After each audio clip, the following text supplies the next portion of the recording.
ఇప్పుడు మీరు ఏం చేస్తారు అంటే ఫస్ట్ మీ పేరు చెప్పండి, మీరు ఎక్కడి నుంచి మీ క్వశ్చన్ అడగండి. రికార్డ్ చేస్తున్నాను, ఇది 10 మందికి ఉపయోగపడుద్ది. శ్రీరాములు నా పేరు నంద్యాల. నంద్యాల. సో మీ ఇంటి పేరు సార్? శ్రీరాములు అరవ. అరవ శ్రీరాములు గారు నంద్యాల నుంచి క్వశ్చన్ అడుగుతున్నారు. అడగండి సార్. అదే స్వామి, మామూలుగా ఎక్కువగా వివాహాలకు కుజ దోషం ఉంది అంటుంటారు కదా అట్లా, దాని గురించి ఒకసారి మీరు వివరిస్తారని. సో ఈరోజు మనము నేను వాసు యాదవ్ మిరియం సమాజంలో వివాహాలు జరగకుండా 75% 75% జ్యోతిష్యం అడ్డంకిగా ఉంది అని తెలుసుకున్న నేను, దేశం కోసం 30 సంవత్సరాలు ఒక టెక్నికల్ ఇంజనీర్గా పనిచేసిన నేను, సొసైటీలో ఒక రిఫార్మేషన్ కావాలి, సొసైటీకి ఒక మార్గదర్శకత్వం అనేది ఉండాలి, వేరే మతాలకు లేని జ్యోతిష్యం బలవంతంగా హిందూ మతం మీద రుద్ది వివాహాలు జరగకుండా ఆపుతున్న ఈ జ్యోతిష్యం ఎంతవరకు కరెక్టు, ఎవరి మనోభావాలు అంటే ఎవరైతే జ్యోతిష్యాన్ని నమ్ముతున్నారో వాళ్ళ మనోభావాలు దెబ్బతినకుండా దానికి ఒక మార్గం చెప్పాలి. దానికి ఎలా చెప్పాలి అంటే సబ్జెక్టు పరంగా వెళ్తే, అంటే ప్రతి సోమవారం వారానికి ఒక క్లాస్ పెట్టాలి. అది ప్రతి సోమవారం అని నేను డిసైడ్ చేశాను. ప్రతి సోమవారం సాయంత్రం 8 గంటలకి వాట్సాప్ గ్రూపు జూమ్ లింక్ అందరికి షేర్ చేశాను. సో వచ్చి మీ క్వశ్చన్స్ అడగచ్చు, సమాధానాలు మీరు ఇక్కడ తెలుసుకోవచ్చు. క్లాస్ రికార్డ్ అవుతుంది, ఇదంతా మన అన్ని గ్రూపుల్లో పంపిస్తాను. సబ్జెక్ట్ నేర్పిస్తే ఏం వస్తుంది అంటే సొసైటీలో సబ్జెక్టు జనాలకు తెలుస్తుంది. అప్పుడు రేపు వాళ్ళకు ఒక అవగాహన వచ్చినప్పుడు భయాందోళన ఉండవు అనమాట. అలా సబ్జెక్ట్ తెలియకుండా ఇప్పుడు మధ్యలో క్వశ్చన్ వేస్తే ఆన్సర్లు చేద్దాము, తర్వాత సబ్జెక్టు కూడా చెప్పుకుంటా వెళ్తూ ఉంటే అలా అలా జీవితాంతం మనం చేసే ఈ ప్రయత్నం వల్ల సమాజంలో ఒక మార్పు రావాలి, తల్లిదండ్రుల్లో ఒక భయాందోళన లేకుండా ఉండాలి అన్నదే నా సత్సంకల్పము. నేను వాసు యాదవ్ మిరియం 30 ఇయర్స్ నేను దేశం కోసం చేశాను. సో నా సంస్థ లక్ష్మీనారాయణ కృష్ణ ఫౌండేషన్ కింద నా సర్వీసెస్ జీవితాంతం సాఫ్ట్వేర్ ప్రోగ్రామింగ్ కోడింగ్ క్లాసెస్ జరుగుతూ వారానికి 3 రోజులు యాదవ పరిచయ వేదికలో వివాహాలని ఒక క్రమబద్ధంగా న్యాయంగా, అంటే లక్షలు అడుగుతున్న ఈ రోజుల్లో లక్షలు అడుగుతున్న ఈ రోజుల్లో అది సబబు కాదండి. మీరు పెళ్ళి అనేది చెయ్యండి, ఒక న్యాయంగా తీసుకోండి. పాతకాలంలో పెళ్ళిళ్ళ పేరయ్య అనే వాళ్ళు తీసుకుంటారు, ఇచ్చింది డిమాండ్ ఉండకూడదు, వివాహంలో వ్యాపారం ఉండకూడదు అని చెప్తూ, తర్వాత తల్లిదండ్రులు ఈ జ్యోతిష్యం చట్రంలో ఇరుక్కున్నారని తెలిసి జ్యోతిష్యం క్లాసులు నడుపుతూ దానితో పాటు ఒక గోశాలకి సహాయం చేస్తూ ఈ సంస్థ మన సంస్థ నడుస్తూ ఉంది. సో మన అరవ శ్రీరాములు గారు అడిగిన క్వశ్చన్ ఈరోజు నంద్యాల నుంచి అడుగుతున్నారు, కుజదోషము అని వివాహానికి ఎంతవరకు చూడాలి, కుజదోషం అంటే ఏమిటి అని మన అరవ శ్రీరాములు గారు నంద్యాల నుంచి అడుగుతున్నారు. దానికి నేను ఆన్సర్ చెప్తున్నాను, వాసు యాదవ్ మిరియం. కుజదోషము అంటే కుజుడు లగ్నాన్ని నుంచి 4వ స్థానం, 7వ స్థానము, 8, 12 ఈ స్థానాల్లో కుజుడు ఉంటే కుజదోషం అంటారు. 4వ స్థానం అంటే ఏంటి? 4వ స్థానాన్ని మనము జనరల్గా ఏమంటారంటే లగ్నం నుంచి వచ్చేసి 2వ స్థానం అంటే కుటుంబ స్థానం అని, 3 వచ్చేసి మాతృస్థానం అని, 4 భాతృస్థానం అని అంటారు. గృహం అని కూడా, గృహస్థానం అని కూడా అంటారు 4 అంటే. 4లో కుజుడున్న లగ్నం నుంచి, ఇది చాలా ఇంపార్టెంట్, రాశి వేరు లగ్నం వేరు. ఎవరిదైతే లగ్నము, అది లగ్నం కనుక్కోవటం నేను వెనక క్లాసులో చెప్పాను. లగ్నం నుంచి 4వ స్థానంలో కుజుడున్న 7వ స్థానం అంటే వివాహ స్థానం అంటారు, దాన్నే భార్యాభర్త స్థానం లేదా కలత్ర స్థానం అంటారు. అబ్బాయి చాట్లో భార్య స్థానం అంటారు, అమ్మాయి చాట్లో భర్త స్థానం అంటారు. 8వ స్థానం అంటే మాంగళ్య బలం అంటారు, మాంగళ్య స్థానం లేకపోతే ఆయు స్థానం అంటారు. 12 వ్యయస్థానం అంటారు. ఇక్కడ ఈ లగ్నం నుంచి 4, 7, 8, 12లో కుజుడు ఉంటే కుజదోషం అంటారు. కొన్ని గ్రంథాల్లో ఈరోజు చాలా మంది లగ్నంలో కుజుడున్నా కూడా కుజదోషం అని చెప్తా ఉన్నారు. అది బయస్. బయస్ అంటే ఆ, భేదాభిప్రాయాలు, ఒకరి ఒపీనియన్ తోటి ఇంకొకరి అభిప్రాయాలు కలవకుండా ఉండేదాన్ని. కొంతమంది లగ్నంలో కుజుడున్నా, ఒక్కోసారి కొంతమంది ద్వితీయ స్థానంలో కుజుడున్నా కూడా వీళ్ళు కుజదోషం అంటా ఉన్నారు. కానీ అట్లా ఎవరి పట్టికి వాళ్ళు చెప్పకూడదు, గ్రంథాలు చదవాలి, గ్రంథంలో ఉన్నదే చెప్పాలి, ఇష్టం వచ్చినట్టు చెప్తే. ఎందుకంటే 12 భావాల్లో ఆల్మోస్ట్ 4, 7, 8, 12 అంటే 4 భావాల్లో ఆల్రెడీ కుజుడు ఉంటే కుజుదోషం అంటారు. ఇంకా మీరు లగ్నంలో కూడా చెప్పి రెండో స్థానంలో కుజుడున్న కుజుదోషం అంటే అప్పటికి 6 అవుతాయి. అప్పటికి ఈ రకంగా అయితే కుజుదోషాలు ఎక్కువైపోయి వివాహాలు జరగవు. కానీ గ్రంథ గ్రంథాల్లో రాసింది ఏంటంటే మహానుభావుడు బ్రహ్మశ్రీ ముల్లపూడి లీలాకృష్ణమూర్తి గారు ఆయన రాసిన గ్రంథంలో ఏమరా చెప్పాడంటే లగ్నాన్ని నుంచి 4వ స్థానంలో 7, 8, 12లో ఉంటే కుజుదోషం అంటారు. అయితే కుజుదోషం ఉంటే వివాహము చేసుకోకూడదా అని చాలా మంది క్వశ్చన్ జనరేట్ చేస్తూ ఉంటారు. దాంట్లో నేనేం చెప్తాను అంటే గ్రంథాల్లో ఏం చెప్తున్నాయంటే కుజదోషము ఉన్నంత మాత్రాన వివాహము ఆపకూడదు. అది ఒక కారణం. ఎందుకు అంటే చాలా కుజదోషాలు చార్టుల్లో క్యాన్సిల్ అయిపోతాయి. ఉదాహరణకి 12 రాసుల్లో దాదాపు కర్క రాశికి, సింహరాశికి, మకర రాశికి, పోతే వృశ్చికము, మేషము, వీటికి కుజదోషం ఉండదు. ఎవరైనా అడిగారు కారణం అంటే ఎందుకు అంటే కుజుడికి సొంత క్షేత్రాలు మేష వృశ్చికాలు సొంత క్షేత్రాలు. అందువల్ల మేషరాశి ఎవరిదైనా వృశ్చిక రాశి అయితే వాళ్ళ కుజుదోషం ఉండదు. రెండోది వచ్చేసి అంటే కుజుడు మేషంలో ఉన్న వృశ్చికంలో ఉన్న కుజుదోషం ఉండదు. తర్వాత కుజుడు మకర రాశిలో ఉచ్చ స్థితి పొందుతాడు, అందువల్ల కుజుదోషం ఉండదు. కుజుడు కర్కాటకంలో నీచ స్థితి పొందుతాడు, అందుకని కుజుదోషం ఉండదు. ఇలా కొన్ని లగ్నాలు ఉంటాయి, కర్క లగ్నము, సింహ లగ్నము, మేష లగ్నము, వృశ్చిక లగ్నము, మకర లగ్నము. ఇట్లా వీళ్ళకి కుజదోషాలు, కొన్ని లగ్నాలకి కుజదోషం ఉండదు. 27 నక్షత్రాల్లో దాదాపు 13 నక్షత్రాలకు కుజదోషం ఉండదు. ఇలా చాలా వరకు 75% ఆల్మోస్ట్ కుజదోషాలన్నీ క్యాన్సిల్ అయిపోతాయి చాలా వరకు. అయితే వీళ్ళేం చేస్తారు అంటే కుజదోషం అనే ఒక భయం పెట్టేసి మీకు కుజదోషం ఉందండి అని భయం పెట్టి కుజదోష నివారణ కోసం మేము 25,000, 50,000 ఇస్తే మేము మీకు శాంతులు చేపిస్తాము అని ఈ తల్లిదండ్రులను భయపెట్టేసి వ్యాపారం చేయాలని చూస్తారు. కానీ కుజదోషం అని చెప్పిన వాళ్ళు వెనక నెక్స్ట్ ఏంటి, దీనికి ఏమన్నా పరిహారం ఉందా అనేది చెప్పరు. అంటే పుస్తకంలో మొదటి పేజ్ చెప్తారు, రెండో పేజీలో ఉన్నట్టు పరిహారాలు మినహాయింపులు అవి చెప్పరు. నేను చెప్పినట్టుగా కుజదోషం చాటుల్లో దాదాపు ఎక్కువ పర్సెంట్ కుజదోషం చాటుల్లో క్యాన్సిల్ అయిపోద్ది. ఎందుకని చెప్పాను అంటే 12 రాసుల్లో దాదాపు మేష వృశ్చిక రాశికి, మకర రాశికి, పోతే కర్క సింహ రాశులకి కుజదోషము ఉండదు. ధనుర్మీన రాశులకు కూడా కుజదోషం ఉండదు. అలాగే ఈ లగ్నాలకు కుజదోషం ఉండదు. ఒకవేళ కుజుడు లగ్నంలో ఒకవేళ గురు శుక్రులు ఉన్నా కుజదోషం ఉండదు. సప్తమ స్థానంలో గురు శుక్రులు ఉన్నా కుజదోషం ఉండదు. ఇట్లా చాలా జ్యోతిష్ శాస్త్ర గ్రంథాల్లో ఎన్నో కండిషన్స్ రాశారు. ఈ కండిషన్స్ వల్ల కుజదోషం ఉండదు అని చెప్పారు. అది వీళ్ళు చెప్పరు. ఎందుకు చెప్పరు అంటే చెప్పితే నాకు నాకు బిజినెస్ కావాలి కదా, భయపెడితేనే కదా డబ్బులు వచ్చేది. సో నేను ఈ మాధ్యమంలో, ఈ ఓపెన్ ప్లాట్ఫామ్లో మన అరవ శ్రీరాములు గారు అడిగిన క్వశ్చన్కి సమాధానం ఏంటి అంటే కుజదోషము అంటే లగ్నాన్ని నుంచి 4వ స్థానంలో, 7వ స్థానంలో, 8వ స్థానంలో కుజుడు ఉంటే కుజదోషము అంటారు. కానీ ఇంకా ఏంటంటే ఇంకా కొంతమంది ఏం చేస్తారు అంటే చంద్రుణ్ణి బట్టి, శుక్రుణ్ణి బట్టి కుజదోషం చూస్తారు. చంద్రుడు ఉన్న స్థానాన్ని నుంచి ఇదే ఇదే లెక్కలు అనమాట. చంద్రుడు ఉన్న స్థానం నుంచి కుజుడు 4వ స్థానం, 5వ స్థానం, 7, 8, 12లో ఉన్నా కూడా కుజదోషం అంటారు. అలా శుక్రుడి నుంచి కూడా చూస్తారు. వీళ్ళు ఏం చెప్తారంటే లగ్నం నుంచి 100% కుజదోషము, చంద్రుడి నుంచి అయితే 75% కుజదోషము, శుక్రుడి నుంచి అయితే 25% కుజదోషము, ఇట్లా చెప్తా ఉంటారు.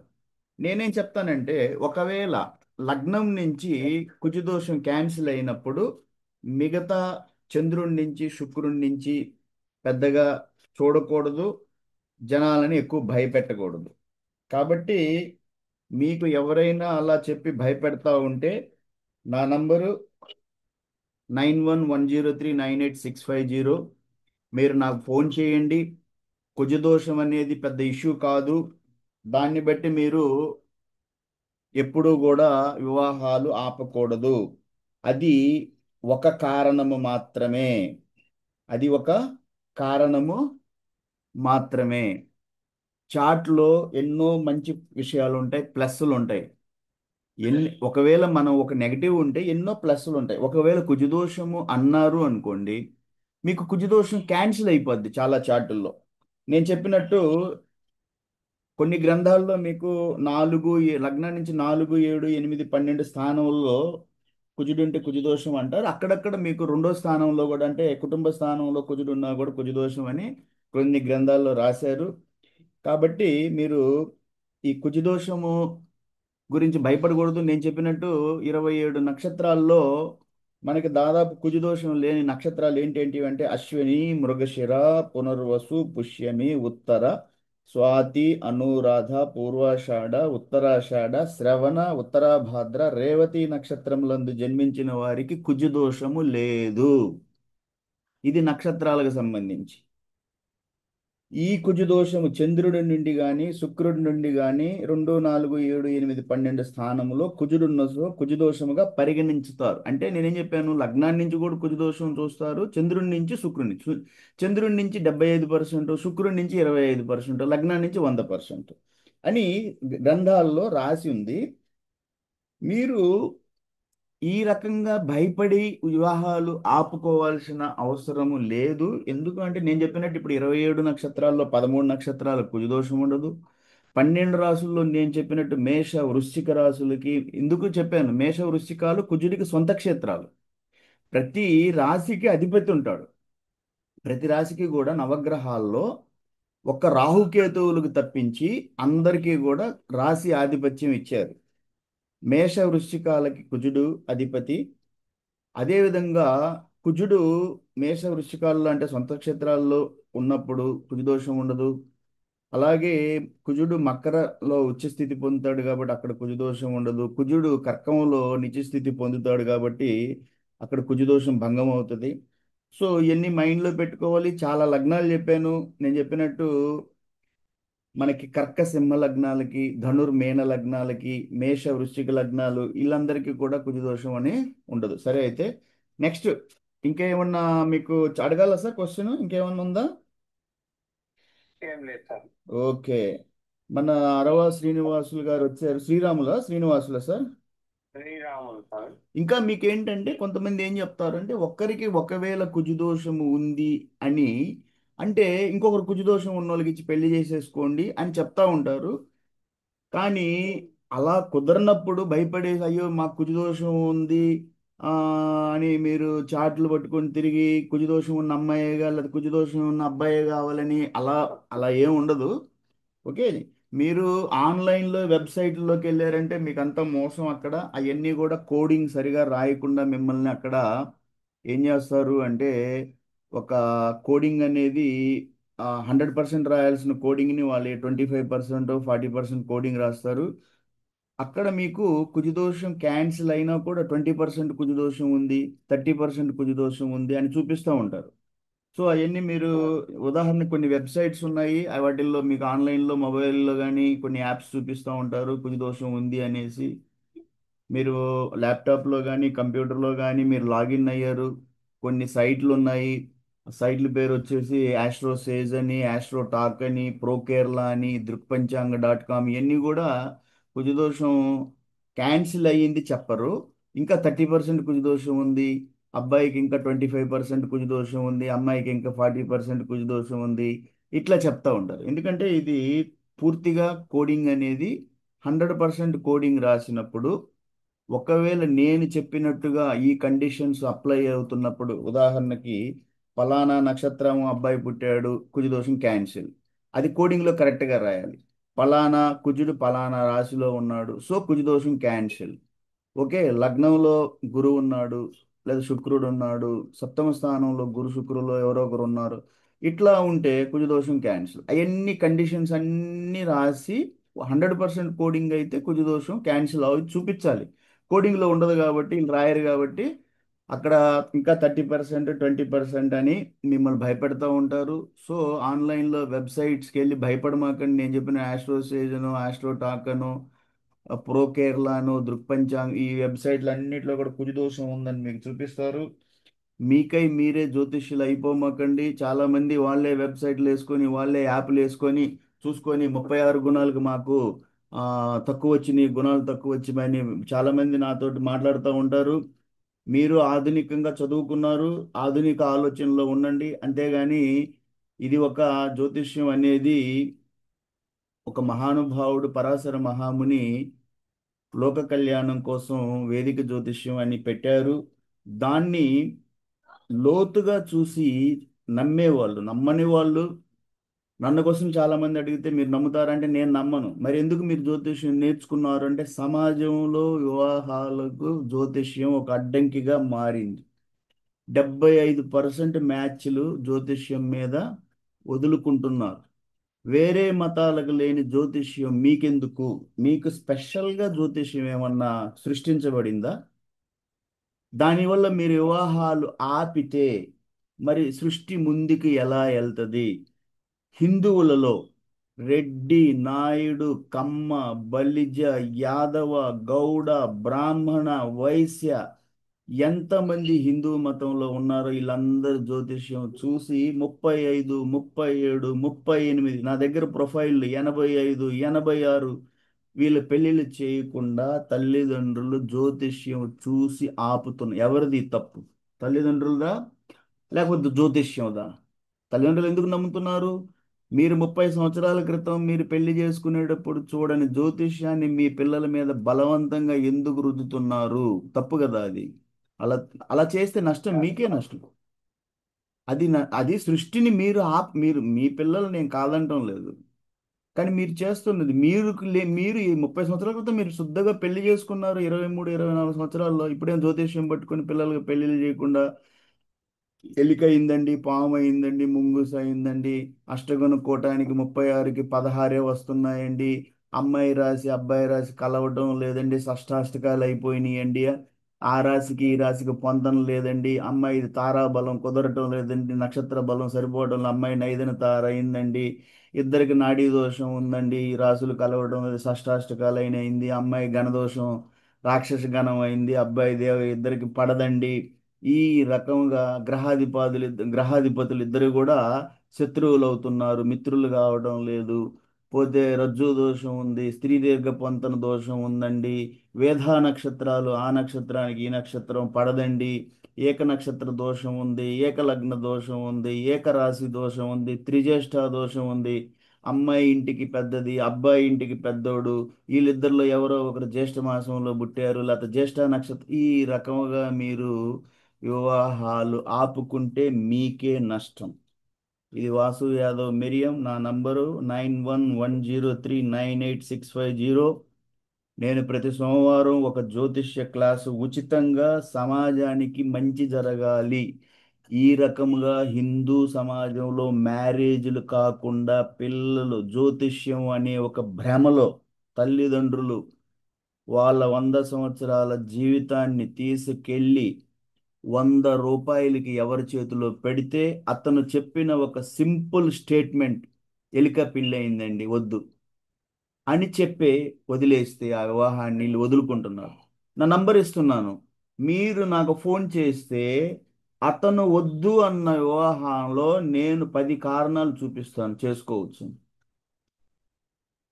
అది మీరు అతను 10 కారణాలు ఆ వివాహం చేసుకోకూడదండి 10 కారణాలు చెప్తే నేను ఒక కారణం చేత వివాహం ఎప్పుడు ఆపటానికి కుదరదు. ఎందుకు అంటే ప్రొబాబిలిటీ అంటారు. ప్రొబాబిలిటీ అంటే మనకి ఒక కారణం కాకుండా ఇంకా కారణం ఇంకా లోతుగా వెళ్ళి ఇంకా లోతుగా వెళ్ళి చూసి చెప్పితే నమ్మే తల్లిదండ్రులకు కొంచెం న్యాయం చేసినట్టు అవుతుంది. ఎందుకంటే నమ్మనోడు ఎట్టా నమ్మడు వెళ్ళిపోతాడు, తన పని తను చేసుకొని వెళ్ళిపోతాడు. సృష్టిని తన కర్మలు నమ్ముతాడు, కర్మ నమ్మి వెళ్ళిపోతాడు. జీవన్ మరణాలు మన చేతుల్లో లేవు, సృష్టిని మనం శాసించలేము, వివాహం అనే ఈ కార్యక్రమాన్ని ముందుకు తీసుకెళ్ళాలి అని అతను వెళ్ళిపోతాడు. కానీ నమ్మే వాళ్ళకే భయం. అలాంటప్పుడు వాళ్ళకి భుజం తట్టి ముందుకు తీసుకెళ్ళాలి అంటే సబ్జెక్ట్ నేర్పించాలి, జ్యోతిష్యం అనే సబ్జెక్ట్ నేర్పించాలి. అది వాళ్ళకి రోజు క్లాసులోకి వస్తే, ఇప్పుడు మన శ్రీరాములు గారు అడిగారు క్వశ్చన్, కుజదోషం అని నేను చాలా డీప్గా చెప్పాను. దాన్ని అనలైజ్ చేసుకోండి. ఆ, భయపడమాకండి. వివాహం అంటే అదేదో భయాందోళనకు గురి చేసే తత్వం కాదు. సృష్టి ముందుకెళ్తుంది. మీ తల్లిదండ్రులు పెళ్లిళ్ళు చేసుకుంటేనే మీరు వచ్చారు ఈరోజు ఈ జనరేషన్లో. మీరు చేసుకుంటే మీ వంశం ముందుకెళ్తుంది. అది ఒక బాధ్యత.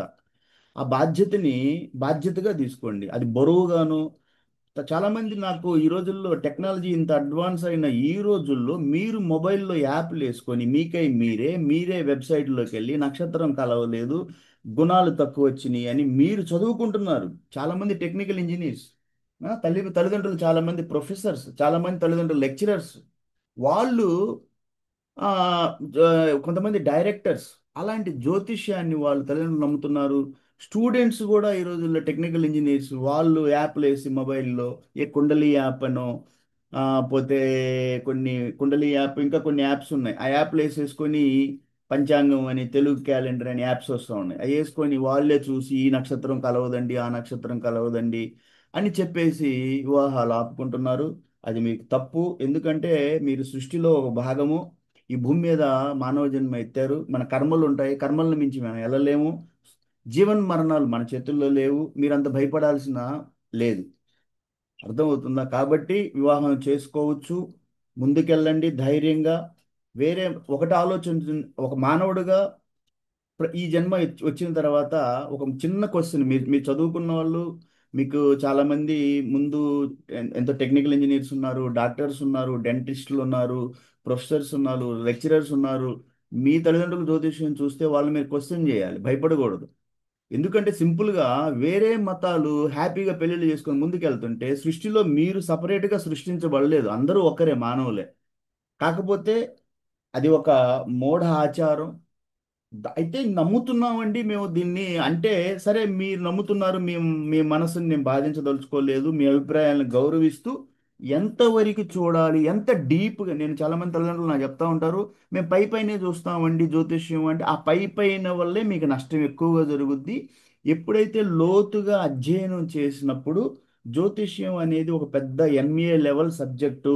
బనారస్ హిందూ యూనివర్సిటీ వాళ్ళు ఈ సబ్జెక్టుని ఎంఏ ఆస్ట్రాలజీగా డిగ్రీ ఇస్తున్నారు, మాస్టర్స్ డిగ్రీ.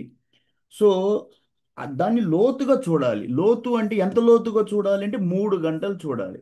వాసు యాదవ్ మిరియం మీకు వస్తే, ఇందులో వివాహ జ్యోతిష్యం అంటే గ్రహ బలాలు అనే ఒక చాప్టర్ కింద గురు శుక్ర కుజులు ఎక్కువ వివాహానికి చూడాలి. ఇద్దరి చాటుల్లో లగ్నాధిపతి ఎంత బలంగా ఉన్నాడు, చంద్రుడి స్థితి ఎలా ఉంది, పోతే సప్తమాధిపతి అష్టమాధిపతి ఎంత బలంగా ఉన్నాడు అనేది మనకి గ్రహ బలాల్లో చూడాలి. భావబలాల్లో లగ్నము, ధనస్థానము, పంచమ స్థానం అంటే పుత్రస్థానం, సప్తమ స్థానం అంటే వివాహ స్థానం, అష్టమ స్థానం మాంగళ్య స్థానం అంటే ఆయుస్థానం. ఇన్ని భావాలు చూడాలి. తర్వాత పోతే కొన్ని దోషాలు అంటే రావుకేతు దోషం అని, కుజు దోషం అని, వేదా నక్షత్రం అని, రజ్జు దోషం అని, ఏక నక్షత్రం, ఇలా చాలా దోషాలు కన్సిడర్ చేసి, తర్వాత పోతే వీళ్ళకి పుత్రయోగమా, వైధవ్య యోగమా, పోతే రెండో పెళ్లి ఛాన్సెస్ ఉన్నాయా, ఇలాంటి కొన్ని చూసుకుంటూ లాస్ట్లో అష్టగుణ కూటమిలో 8 కూటాలకి ఎన్ని గుణాలు, 36కి ఎన్ని వస్తాయి, అది లాస్ట్లో చూడాలి అష్టగుణ కూటమి. నమ్మే వాళ్ళకే ఇది, నేను నమ్మని వాళ్ళకి నేను అసలు పట్టించుకోను. ఎవరైతే భయపడతా ఉంటారో వాళ్ళకి భుజం తట్టి ముందుకు తీసుకెళ్ళడానికి నేను చెప్పేది ఏంటంటే, జ్యోతిష్యం అంటే, జ్యోతి అంటే దారి చూపిస్తుంది, వెలుగు చూపిస్తుంది, అంతేగాని అంధకారంలో మన జీవితాన్ని ఎప్పుడూ నెట్టదు. జ్యోతిష్యంలో అని నమ్మినప్పుడు మీకు పూజలు ఉంటాయి, పునస్కారాలు ఉంటాయి. ఇప్పుడు గ్రహాధిపతులు ఎప్పుడూ కూడా మీకు నష్టం చేయాలని ఎవరూ ఉండరు. తండ్రిని మనం ఎలా స్థుతిస్తామో, గురువుని ఎలా పూజిస్తామో, తల్లిదండ్రులను ఎలా పూజిస్తామో, సృష్టిని ఎలా పూజిస్తామో, గోమాతల్ని ఎలా పూజిస్తామో, మన అన్ని పశు పక్ష్యాదుల్ని మనం ఎలా పూజిస్తామో, అలాగే కూడా గ్రహాధిపతులను మీరు పూజించవచ్చు. దానికి గ్రహాధిపతులకి వేదవ్యాసుడు రాసినటువంటి నవగ్రహ స్తోత్రాలు ఉన్నాయి. మీరు నవగ్రహాలని 2 లైన్లో స్తుతించవచ్చు. ఆదిత్యాయ చ సోమాయ మంగళాయ బుధ గురు శుక్ర శనిభ్యశ్చ రాహుకేతువే నమః అని నవగ్రహాలని మీరు 2 లైన్లో స్తుతించవచ్చు. లేదండి, మా కుజదోషం ఉందన్నారు అంటే కుజుడు గురించి వేదవ్యాసుడు ప్రతి గ్రహానికి స్తోత్రాలు రాశారు. అవి మీకు పంపిస్తాను. మీరు అవి పఠించండి, స్మరించండి. శుద్ధితోటి స్నానం అన్ని మంగళ స్నానాలు అంటే ఒక స్నానం శుచిగా శుద్ధిగా ఉండి ప్రతి గ్రహాన్ని మీరు స్తుతించే స్తోత్రాలు ఉన్నాయి. నన్ను అడిగితే మీకు పంపిస్తాను. కాబట్టి జ్యోతిష్యం అనే ఈ భ్రమలో భయపడి మీరు పైనే చూస్తాము అని చెప్పి ఆ పైన చూసే జ్యోతిష్యంలోనే మీకు వివాహాలు ఎక్కువ పోతా ఉన్నాయి. అలా భయపడమాకండి. మీరు నా నంబర్ ఇచ్చున్నాను, అందరికీ కూడా నాకు ఫోన్ చేయండి. మీ సమస్య ఏందో నాతో డిస్కస్ చేయండి. అంత భయపడాల్సినంత జీవితంలో ఏముంటది? అయ్యో అలా జరిగిపోతే మా ఇంట్లో ఇలా జరిగిందండి, మా మా తమ్ముడు కొడుక్కి పెళ్లి చేస్తే డైవోర్స్ అయిందండి. జ్యోతిష్యాలు చూసిన ఎన్ని జ్యోతిష్యాలు సరిగా ఉన్నాయని చెప్పినా వాళ్ళు డైవోర్స్కి వెళ్ళలేదు. అన్ని బాగుంది, అన్ని కలిశారు, నక్షత్రాలు బాగున్నాయి, వీళ్ళిద్దరు కలిసింది అన్న వాళ్ళు ఎన్ని పెళ్ళిళ్ళు డైవోర్స్కి వెళ్ళలేదు. డైవోర్స్ జరుగుతుంది అంటే జ్యోతిష్యం వల్ల కాదు. మీ యొక్క మానసిక మెచ్యూరిటీ, మెంటల్ మెచ్యూరిటీ ఉండాలి. వివాహం అంటే అండర్స్టాండింగ్ ఉండాలి, మ్యూచువల్ రెస్పెక్ట్ ఉండాలి. ఇరు వర్గాలు, రెండు కుటుంబాలు ఒకరినొకరు గౌరవించుకోవాలి. ఫైనాన్షియల్ డిఫరెన్సెస్ ఉండకూడదు. సోషల్ స్టేటస్ ఇవన్నీ ఉన్నాయి. చాలా ఇష్యూస్ వస్తాయి ఇందులో. అవన్నీ కన్సిడరేషన్ వస్తుంది. అంతేగాని ఆధునిక జీవన విధానం ఉంది. ఈ ఆధునిక జీవన విధానంలో మేల్ అండ్ ఫీమేల్ డిఫరెన్సెస్ ఎక్కువ చూస్తూ ఉన్నారు. చేసే వాళ్ళ జాబ్ ఆఫ్ చార్టర్ ఆఫ్ డ్యూటీస్లో నేను ఈ ఎందుకు చేయాలి అని క్వశ్చనింగ్ జరుగుతూ ఉంది. కొన్ని విషయాల్లో వస్తే మేమే వంట ఎందుకు చేయాలి, మీరు కూడా చేయొచ్చు కదా అనే విషయాల్లో కొన్ని డిఫరెన్సెస్, దీనివల్ల ఈ మెంటల్ డిఫరెన్సెస్ అనేది చాలా వస్తూ ఉంది. దానికి ఫైనాన్షియల్ ఫ్రీడమ్ కావచ్చు ఆధునికంగా అనేది. సో ఇవన్నీ చాలా